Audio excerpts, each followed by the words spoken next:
Hello ನಮಸ್ಕಾರ ಎಲ್ರಿಗೂ welcome to my YouTube channel. ಅಮ್ಮ ಇಲ್ಲಿ ಏನ್ ಮಾಡ್ತಾ ಇದ್ದಾರೆ ಗೊತ್ತಾ, ನಮ್ಮ ಕೌಶಿಗೆ ಕಷಾಯ ಇಡೋದಿಕ್ಕೆ ಅಂತ ಅಂದ್ಬಿಟ್ಟು ಈ ಕೇಪಲ ಹೂ ಅಂತ ಬರುತ್ತಲ್ವಾ, ಈ ಗುಡ್ಡದಲ್ಲೆಲ್ಲ ಇರುತ್ತೆ ನೋಡಿ, ಅದ್ರ ಬೇರನ್ನ ತಂದ್ಬಿಟ್ಟು ಈ ರೀತಿ ಅದ್ರ ಮೇಲ್ಗಡೆ ಇರುವಂತಹ ಸಿಪ್ಪೆಯನ್ನ ತೆಗಿತಾ ಇದ್ದಾರೆ. ಇದು ನಮ್ಗೆ ಕೂಡ ಮೊದ್ಲು ಪ್ರೆಗ್ನೆಂಟ್ ಇರ್ಬೇಕಿದ್ರೆ ಈ ತರ ಕಷಾಯ ಮಾಡ್ಕೊಡ್ತಾ ಇದ್ರು. ಇನ್ನೊಂದು ಬರುತ್ತೆ ಕಡಿರ ಬೇರ್ ಅಂತ ಅಂದ್ಬಿಟ್ಟು, ಸೊ ಅದು ಮತ್ತೆ ಕೇಪ್ಲ ಬೇರೆಲ್ಲ ಹಾಕ್ಬಿಟ್ಟು ಕೇಪ್ಲ ಹೂವಿನ ಬೇರೆಲ್ಲ ಹಾಕ್ಬಿಟ್ಟು ಕಷಾಯ ಮಾಡ್ಕೊಳ್ತಾ ಇದ್ರು. ಸ್ವಲ್ಪ ಜೀರಿಗೆ ಕೊತ್ತಂಬರಿ ಎಲ್ಲ ಹಾಕಿ ಕಷಾಯ ಮಾಡಿ ಕೊಡೋರು.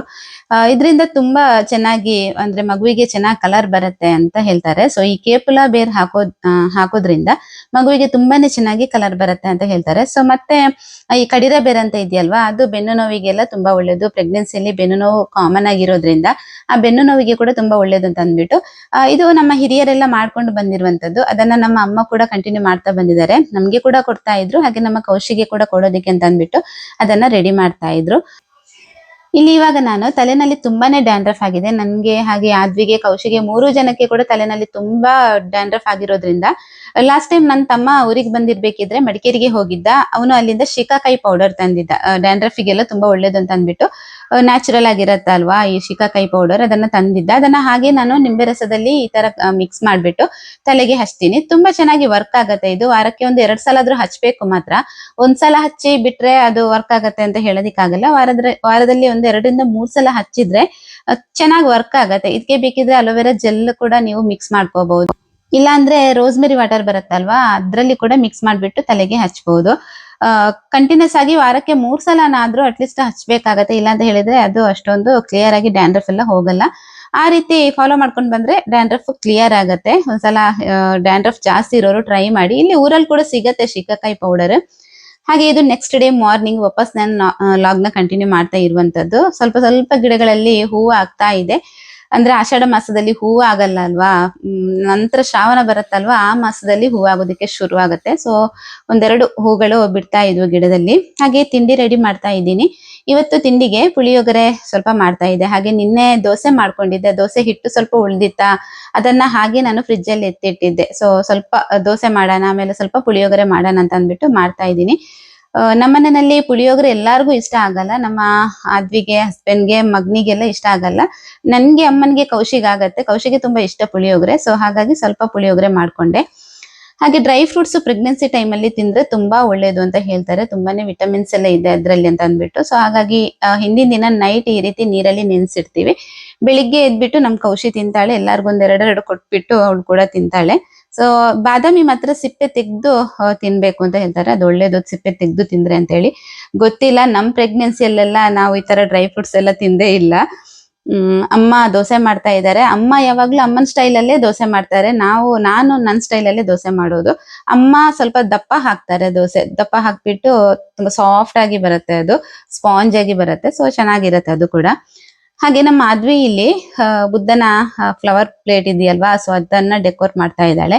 ಹೀಗೆ ಒಬ್ಬೊಬ್ರು ಒಂದೊಂದು ಕೆಲಸದಲ್ಲಿ ಬ್ಯುಸಿ ಆಗಿರ್ತೀವಿ. ಬೆಳಿಗ್ಗೆ ಎದ್ಬಿಟ್ಟು ಎಲ್ಲಾರು ಕೂಡ ಅಷ್ಟೇನೆ ಅವರವರ ಕೆಲಸದಲ್ಲಿ ಬ್ಯುಸಿ ಆಗಿರ್ತಾರೆ. ಯಾರ ಜೊತೆನೂ ಒಂಚೂರು ಮಾತಾಡೋದಿಕ್ಕೆ ಟೈಮ್ ಇರಲ್ಲ. ಎಲ್ಲಾರು ಕೂಡ ಅವರವರ ಕೆಲಸದಲ್ಲಿ ಬ್ಯುಸಿ ಆಗಿರೋದ್ರಿಂದ ಬೆಳಗ್ಗಿನ ಹೊತ್ತು ತುಂಬಾನೇ ಗಡಿಬಿಡಿ ಅಂತ ಹೇಳ್ಬೋದು. ನನ್ಗಂತೂ ಅಡ್ಗೆ ಮನೆಯಲ್ಲಿ ಕೈ ತುಂಬಾ ಕೆಲಸ ಇರತ್ತೆ. ಸೊ ಅವರಿಗೆ ಅವ್ರದ್ದೇ ಆದಂತ ಕೆಲಸಗಳಿರತ್ತೆ. ಹಸ್ಬೆಂಡ್ ಬೆಳಿಗ್ಗೆ ಎದ್ದು ಪೂಜೆ ಎಲ್ಲ ಮಾಡ್ತಾರೆ, ಮಕ್ಕಳು ಅವ್ರದ್ದೇ ಆದಂತ ಕೆಲಸಗಳನ್ನ ಮಾಡ್ತಾರೆ.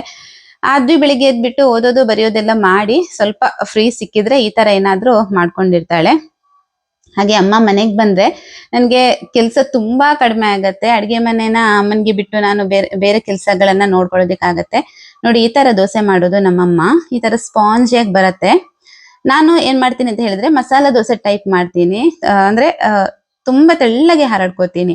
ಅಮ್ಮ ಈ ರೀತಿ ಮಾಡ್ತಾರೆ. ಚಟ್ನಿಗೆ, ಮೀನ್ ಸಾರೆಲ್ಲ ಇದ್ರೆ ಚೆನ್ನಾಗಾಗತ್ತೆ ಅಂತ ಈ ರೀತಿ ಮಾಡ್ತಾರೆ. ಇನ್ನು ಮಧ್ಯಾಹ್ನ ಲಂಚಿಗೆ ಅಂತ ಅಂದ್ಬಿಟ್ಟು ಇಲ್ಲಿ ನಾನು ಎಗ್ ಗ್ರೇವಿ ಮಾಡ್ತಾ ಇದ್ದೀನಿ. ಅನ್ನ ಹಾಗೆ ಎಗ್ ಗ್ರೇವಿ ಕೊಡೋಣ 3 ಜನಕ್ಕೆ ಅಂತ ಅಂದ್ಬಿಟ್ಟು ಎಗ್ ಗ್ರೇವಿನ ಮಾಡ್ಕೊಳ್ತಾ ಇದ್ದೀನಿ. ನಿನ್ನೆ ಮೀನ್ ಸಾರು ಮಾಡಿದ್ದೆ. ಆ ಮೀನ್ ಸಾರಿಗೆ ಉದ್ದಿನ ದೋಸೆ ತುಂಬಾನೇ ಚೆನ್ನಾಗಿ ಮ್ಯಾಚ್ ಆಗತ್ತೆ, ಒಳ್ಳೆ ಕಾಂಬಿನೇಷನ್. ಸೊ ಹಾಗಾಗಿ ಸ್ವಲ್ಪ ಚಟ್ನಿ ಕೂಡ ಮಾಡಿದ್ದೆ. ಅಂದ್ರೆ ನನ್ನ ಹಸ್ಬೆಂಡ್ ಮೀನ್ ಸಾರು ತಿನ್ನಲ್ಲ ಅಲ್ವಾ, ಸೊ ಹಾಗಾಗಿ ಸ್ವಲ್ಪ ಚಟ್ನಿ ಅವರಿಗೆ ಅಂತ ಅಂದ್ಬಿಟ್ಟು ಚಟ್ನಿ ಮಾಡ್ಕೊಂಡಿದ್ದೆ. ಹೀಗೆ ಬೆಳಿಗ್ಗೆ ಇದ್ದು ಕೈ ತುಂಬಾ ಕೆಲಸ ಅಂತ ಹೇಳ್ತೀವಲ್ವಾ, ಆ ರೀತಿ ಇರುತ್ತೆ. ಹಾಗೆ ಆದ್ವಿ ಡ್ರ್ಯಾಗನ್ ಫ್ರೂಟ್ ನ ಕಟ್ ಮಾಡ್ಬಿಟ್ಟು ಮಧ್ಯಾಹ್ನ ಲಂಚ್ ಜೊತೆಗೆ ತಿನ್ನೋದಿಕ್ಕೆ ಅಂತ ಅಂದ್ಬಿಟ್ಟು, ಊಟ ಆದ ನಂತರ ತಿನ್ನೋದಿಕ್ಕೆ ಅಂತ ಅಂದ್ಬಿಟ್ಟು ಒಂದ್ 2 ರಿಂದ 3 ಪೀಸ್ ತಗೊಂಡೋದ್ಲು. ನಂತರ ಮನೆ ಕೆಲಸ ಎಲ್ಲ ಮುಗಿಸಿ ಇವಾಗ ಮಧ್ಯಾಹ್ನ ವಾಪಸ್ ಲಾಗ್ ಮಾಡ್ತಾ ಇದ್ದೀನಿ. ಮಧ್ಯಾಹ್ನಕ್ಕೆ ಮೀನ್ ಸಾರು ಆಗ್ತಾ ಇದೆ ಇಲ್ಲಿ. ಇವತ್ತು ನಮ್ಮಮ್ಮ ಹಾಗೆ ಕೌಶಿನ ಊರಿಗೆ ಕರ್ಕೊಂಡು ಹೋಗೋದಿಕ್ಕಿದೆ, ಹಾಗಾಗಿ ಬೇಗ ಸ್ವಲ್ಪ ಅಡಿಗೆ ಮಾಡ್ಬಿಟ್ಟು ಊಟ ಮುಗಿಸಿ 1 ಗಂಟೆಗೆಲ್ಲ ಹೊರಡ್ಬೇಕು ಅಂತ ಅನ್ಕೊಂಡಿದ್ವಿ. ಫಿಶ್ ನಿನ್ನೆ ತೆಗ್ದಿಟ್ಟಿದ್ವಿ ಫ್ರಿಡ್ಜ್ ಅಲ್ಲಿ, ಕ್ಲೀನ್ ಮಾಡಿ ಇಟ್ಟಿದ್ರು ಅಮ್ಮ. ಅದನ್ನ ಇವತ್ತು ಮಸಾಲೆ ಎಲ್ಲ ರುಬ್ಬಿಟ್ಟು ಹಾಕಿ ಮಾಡ್ತಾ ಇದ್ದೀನಿ. ಇನ್ನು ಬೇಗ ಊಟ ಎಲ್ಲ ಮುಗಿಸಿ ಹೊರಟ್ರೆ ಸ್ವಲ್ಪ ಬೇಗನೆ ಹೋಗಿ ಬರ್ಬೋದಲ್ವಾ ನಮ್ಗೆ. ಅಂದ್ರೆ ಮಧ್ಯಾಹ್ನ ಇಲ್ಲಿಂದ ಹೊರಟ್ರೆ ವಾಪಸ್ ರಾತ್ರಿ ಒಳಗಡೆ ನಮ್ ಮನೆಗೆ ಬಂದು ತಲುಪಬೇಕು. ಸೊ ಹಾಗಿರತ್ತೆ. ಅಂದ್ರೆ ಯಾವಾಗ್ಲೂ ಕರ್ಕೊಂಡ್ ಬರ್ಬೇಕಿದ್ರೆ ಇದೇ ರೀತಿ ಮಾಡ್ತೀವಿ. ಬುಧವಾರ ನನ್ನ ಮಗನಿಗೆ ರಜೆ ಇರೋದ್ರಿಂದ ಸೊ ಅವನೇ ಬರ್ತಾನೆ ಕರ್ಕೊಂಡು ಹೋಗೋದಿಕ್ಕೆ. ಹಸ್ಬೆಂಡ್ ಬಿಸಿ ಇರ್ತಾರೆ ವರ್ಕ್ಶಾಪ್ ಅಲ್ಲಿ, ಸೊ ಹಾಗಾಗಿ ಅವರು ಬರಲ್ಲ. ನನ್ ಮಗ ಬಂದು ನಮ್ಮನ್ನ ಕರ್ಕೊಂಡು ಹೋಗ್ಬಿಟ್ಟು ವಾಪಸ್ ಕರ್ಕೊಂಡ್ ಬರ್ತಾನೆ. ಸೊ ಹಾಗಾಗಿ ಇಲ್ಲಿ ಮೀನ್ ಸಾರ್ ಆಯ್ತು, ಹಾಗೆ ರೈಸ್ ಕೂಡ ಮಾಡ್ಕೊಂಡೆ. ಊಟ ಮುಗಿಸ್ಬೇಕಷ್ಟೇ. ಊಟ ಮುಗಿಸೋದ್ಕಿಂತ ಮೊದಲು ರೆಡಿ ಆಗೋಣ ಅಂತ ಅಂದ್ಬಿಟ್ಟು ರೆಡಿ ಆಗ್ತಾ ಇದ್ದೀನಿ. ಮಂತ್ಲಿ ಚೆಕಪ್ ಇತ್ತಲ್ವಾ ಈ ತಿಂಗಳಲ್ಲಿ, ಸೊ ಹಾಗಾಗಿ ಕರ್ಕೊಂಡ್ ಬಂದಿರುವಂತದ್ದು ಕೌಶಿನ.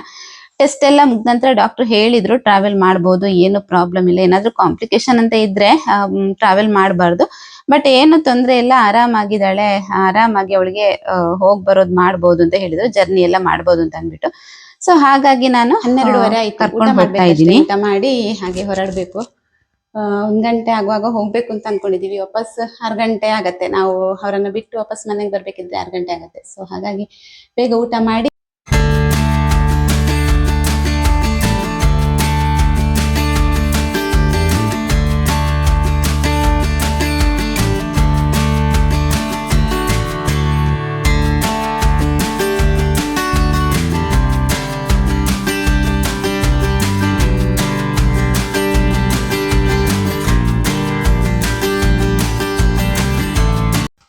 ಹಾಗೆ ಹೋಗ್ಬೇಕಿದ್ರೆ ಸ್ವಲ್ಪ ಟೈಮ್ ಜಾಸ್ತಿ ಬೇಕಾಗತ್ತೆ. ಅಂದ್ರೆ ಫಾಸ್ಟ್ ಆಗಿ ಹೋಗೋ ಹಾಗಿಲ್ಲ, ಹಾಗೆ ರೋಡ್ ಸರಿ ಇಲ್ಲ ಅಲ್ವಾ. ಆ ರೋಡ್ ಸರಿ ಇಲ್ಲದೆ ಇರುವಂತ ಜಾಗದಲ್ಲೆಲ್ಲ ತುಂಬಾ ನಿಧಾನಕ್ಕೆ ಡ್ರೈವಿಂಗ್ ಮಾಡ್ಕೊಂಡು ಹೋಗ್ಬೇಕಾಗತ್ತೆ. ಅವಳು ಪ್ರೆಗ್ನೆಂಟ್ ಆಗಿರೋದ್ರಿಂದ ತುಂಬಾ ಕೇರ್ಫುಲ್ ಆಗಿ ಡ್ರೈವ್ ಮಾಡ್ಕೊಂಡು ಕರ್ಕೊಂಡು ಹೋಗ್ಬೇಕಾಗತ್ತೆ. ಸೊ ಹಾಗಾಗಿ ತುಂಬಾ ನಿಧಾನಕ್ಕೆ ಹೋಗಿ ಮನೆಯಿಂದ 1 ಕಾಲಿಗೆ ಹೊರಟವರು ನಾವು 4 ಗಂಟೆ ಆಗಿದೆ ಅಮ್ಮನ ಮನೆಗೆ ತಲುಪಬೇಕಿದ್ರೆ. ಇವಾಗ ಅಮ್ಮನ ಮನೆಗೆ ಬಂದ್ವಿ.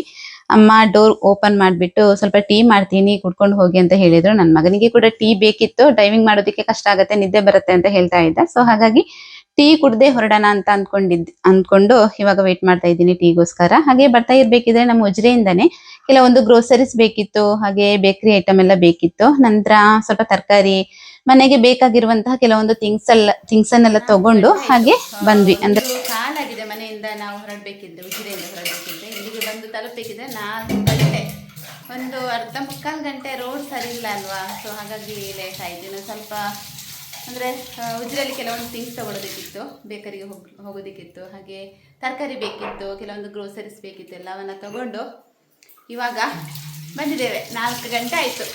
ಇನ್ನು ಇವರನ್ನು ಬಿಟ್ಟು ಹೋಗುದು. ಇವತ್ತು ಬೋರ್ ಆಗ್ತದೆ, ಮಾತ್ರ ಬೋರ್ ಆಗ್ತದಲ್ಲ. ಇವರಿಗೆ ಸಹ ಬೋರ್ ಆಗ್ತದೆ, ನಮ್ಗೆ ಸಹ ಬೋರ್ ಆಗ್ತದೆ ಅಲ್ಲಿ ಇವತ್ತು. 1 ವಾರ ಮನೇಲಿ ಇದ್ರಲ್ವಾ ಇಬ್ರು ಕೂಡ. ಇವಾಗ ಬಿಡ್ಬೇಕಿದ್ರೆ ಸ್ವಲ್ಪ ಬೋರ್ ಆಯ್ತು. ಅಂದ್ರೆ ನಮ್ಮ ಮನೆಯಲ್ಲಿ ಕೂಡ ಅಷ್ಟೇನೆ ಸ್ವಲ್ಪ ಬೋರ್ ಅಂತ ಅನ್ಸತ್ತೆ.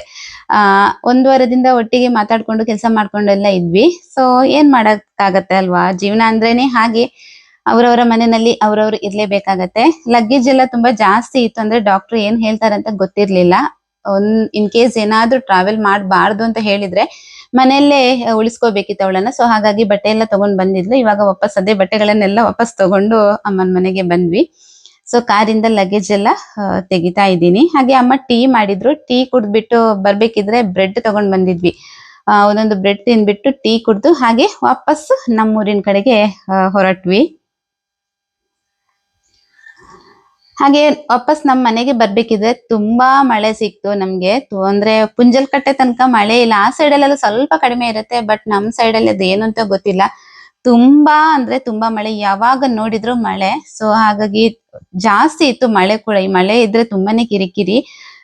ಹಾಗೆ ವಾಪಸ್ ಇವಾಗ ನಮ್ಮ ಮನೆ ಕಡೆಗೆ ಹೋಗ್ತಾ ಇರುವಂತದ್ದು. ವರಮಹಾಲಕ್ಷ್ಮಿ ಹಬ್ಬದ ದಿನ ನಾನ್ ಸಾರಿ ಉಟ್ಟಿದ್ದೆ ಅಲ್ವಾ, ಆ ಸಾರಿನ ನೋಡ್ಬಿಟ್ಟು ತುಂಬಾ ಜನ ಕಮೆಂಟ್ ಮಾಡಿದ್ರು ನನ್ಗೆ, ಸಾರಿ ಪ್ರೈಸ್ ಹೇಳಿ, ಸಾರಿ ತುಂಬಾ ಚೆನ್ನಾಗಿದೆ, ಎಲ್ಲಿಂದ ತಗೊಂಡ್ರಿ ಅಂತ ಅಂದ್ಬಿಟ್ಟು. ಇನ್ಸ್ಟಾಗ್ರಾಮ್ ಅಲ್ಲಿ ಕೂಡ ತುಂಬಾ ಜನ ಮೆಸೇಜ್ ಮಾಡಿದ್ರು, ಚೆನ್ನಾಗಿದೆ ಸಾರಿ, ಎಲ್ಲಿಂದ ತಗೊಂಡ್ರಿ, ಎಷ್ಟು ಕೊಟ್ರಿ ಅಂತ ಅಂದ್ಬಿಟ್ಟು. ನೆಕ್ಸ್ಟ್ ಅದ್ರದ್ದೇ ನಾನು ಸಪರೇಟ್ ಆಗಿ ವಿಡಿಯೋ ಮಾಡಿ ಹಾಕ್ತೀನಿ.